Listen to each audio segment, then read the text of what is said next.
Nithyanandam. So இப்போ நம்ம வந்து பார்த்திங்கன்னா பங்காரமக்கியில் ஹனுமன் ஜெயந்திக்கான செலப்ரேஷனில் தான் இருக்கோம். ஸோ இது இங்கே ஒரு உற்சவமே நடந்துகிட்ருக்கு, ரொம்ப அற்புதமாக இருக்குது. ஸோ டெய்லியுமே மார்னிங் வந்து கெஸ்ட்டு வராங்க. ஒவ்வொரு மடாதிபதியும் வந்து அவங்கவுங்க ஸ்பீச் கொடுக்குறாங்க. கன்னடத்தில் தான் போது, ஓரளவுக்கு புரியுது, சிலது புரியலை. ஈவினிங் ரெகுலராக கல்ச்சுரல்ஸ் நடக்குது. அதில் ஒவ்வொரு நாளைக்கு ஒவ்வொருத்தவங்க இந்த ட்ரெடிஷ்னல் வகையில் வந்து டான்ஸு, ஒரு கான்செப்ட் வச்சுட்டு அதுக்கேற்ற மாதிரி டான்ஸ் அந்த மாதிரிலாம் நடந்துகிட்ருக்கு. அதில் இன்றைக்கி வந்து பார்த்திங்கன்னா ரொம்ப அற்புதமான ஒரு பாடல் நிகழ்ச்சி. தசவாணி சிங்கர் ஸ்ரீ ராமானுஜாச்சாரியா அவர்களுடைய கச்சேரி இன்னைக்கு இருந்தது. ரொம்ப ரொம்ப அற்புதமாக இருந்தது. அவர் வந்து பாடுற விதமே பார்த்தீங்கன்னா எப்படின்னா, நார்மலாக பல கச்சேரிகள் பார்த்துருக்குறேன்.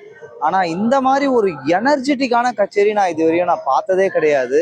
ஸோ எப்படி இருந்ததுன்னு பார்த்தீங்கன்னா, ஒரு ஒரு கான்செப்ட் பேஸ்டு ஒரு பாட்டு ஒன்று பாடுறாரு. ஃபார் எக்ஸாம்பிள் இப்போ கிருஷ்ணரை பற்றி ஒரு பாடல் பாடுறாருன்னா, அந்த பாடலில் வரக்கூடிய வரிகளுக்கு ஏற்ற மாதிரி பிக்சர்ஸ் வச்சுருக்காரு. ஃபாஸ்ட்டாக அந்த பிக்சர்ஸை எடுத்து எடுத்து எடுத்து எடுத்து காமிக்கிறார். ஸோ அப்போ ஈஸியாக கனெக்ட் ஆகுது அந்த பாடலோட. ஈவன் கன்னட வார்த்தைகளாக இருந்தாலுமே நமக்கு வந்து அந்த பிக்சர்ஸை பார்க்கும்போது அது உடம்பு சிலுத்து போச்சு. அந்த டெய்ட்டியோட நம்மளால் ஈஸியாக கனெக்ட் ஆக முடியுது. ரொம்ப அற்புதமாக இருந்தது. ஸோ இந்த வீடியோவோட எண்டில் நான் அவர் பாடின ஒரு சில இதுவும் நான் அட்டாச் பண்ணுறேன், நீங்களே பாருங்கள். இப்போ வந்து பார்த்தீங்கன்னா ஒரு நெய்வேத்தியம் படைக்கணும் அப்படின்ற மாதிரி ஏதாச்சும் லிரிக்ஸ் வருதுன்னா, நெய்வேத்தியத்தை வாழைப்பழம் எடுத்து தூக்கி போடுறாரு. அப்படியே டக்கு டக்குன்னு அப்படியே பறந்து அந்த நாலா பக்கமாக அந்த வாழைப்பழம் வந்து டக்குன்னு அப்படியே பிரசாதம் மாதிரி விழுது. ஆரத்தி காமிக்கிற மாதிரி அப்படின்னா ஆரத்தி எடுத்து காமிக்கிறாரு. அதே மாதிரி டக்குன்னு ஏதோ அந்த அந்த லிரிக்ஸ்க்கு ஏற்ற மாதிரியான மெட்டீரியலை யூஸ் பண்ணி மக்களுடைய அந்த பக்தியை வந்து பெருக்க வைக்கிறாரு. ரொம்ப அற்புதமாக இருந்தது. அவரை பற்றி சொல்லிட்டே போகலாம், அந்த அளவுக்கு இருந்தது. ஃபாஸ்ட்டாக ஒரு ஒரு ஒரு செகண்டு கூட அடுத்த ஒரு பாட்டுக்கு இன்னொரு பாட்டுக்கும் வந்து ஒரே ஒரு செகண்டு கூட கேப் விடாமல் கண்டினியூவாக பண்ணார். அவருக்கு வந்து கோஆர்டினேஷன், அந்த டீம் ஒர்க் வந்து ரொம்ப அற்புதமாக இருந்தது. பக்கத்தில் அவர் அதுக்கேற்ற மாதிரி அடுத்து என்ன அவர் பாடுறாருன்றதுக்கு ஏற்ற மாதிரி அவர் எடுத்து அந்த ஃபோட்டோஸ் தர்றதும் அந்த மெட்டீரியல் தர்றதும் ரொம்ப அருமையாக இருந்தது. அதே மாதிரி மக்கள் பார்க்குறவங்களுக்கும் பார்த்தீங்கன்னா, இப்போ கோல ஆட்டம் ஆடுற மாதிரியான ஒரு பீட்டில் வருதுன்னா, கோல் அவரே ப்ரிப்பேர் பண்ணி எடுத்துகிட்டு வந்திருக்காரு.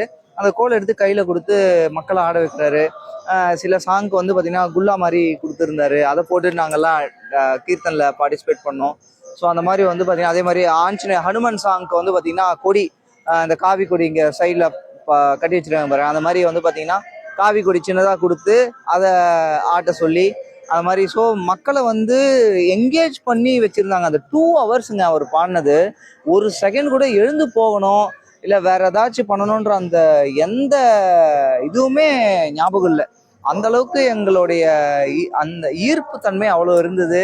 அந்த ஒவ்வொன்றுமே இப்போ பெருமாள் பற்றி பாடுறோன்னா பெருமாளோட அப்படியே கனெக்ட் ஆகிடுது. உடம்பு ஃபுல்லாக அப்படியே அந்த பரவச நிலை அடைஞ்சுது. ஸோ அந்த மாதிரி ஒரு ஸ்வீட்டான ஒரு அற்புதமான கச்சேரி, ரொம்ப அற்புதமாக இருந்தது. ஸோ உங்களுக்காக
விராஜக யாத்திரை. ஒரு வருடத்தில் உங்கள் வாழ்க்கையை மாற்றிக்கொள்ள பதிவு செய்யுங்கள்.